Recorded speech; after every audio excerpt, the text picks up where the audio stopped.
Good morning mga viewers! Ito yung pagkagising ko, ay gagawin ko, ito yung kalamansi. Ang kalamansi na ito ay gagamitin ko para sa aking mukha bago ako mag-ilamos. Ibababad ko siya. Ayan.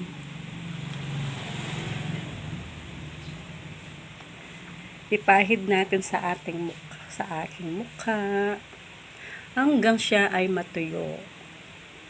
Para kapag paligo ko, glowing na siya.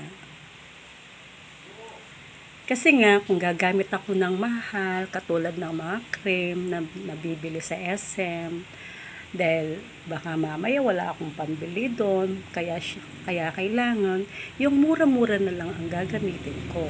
At least, hindi ako problema kahit na wala akong pera, at least kalamansi lang.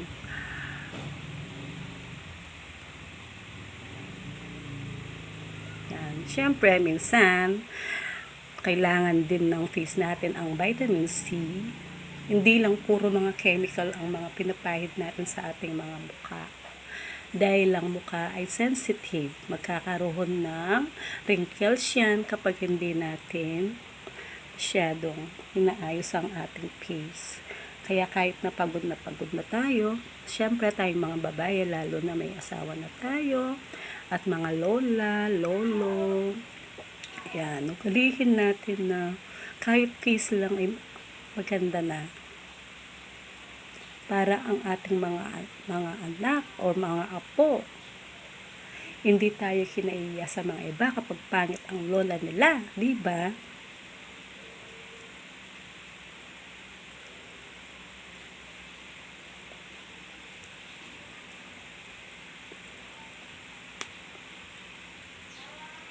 Bye!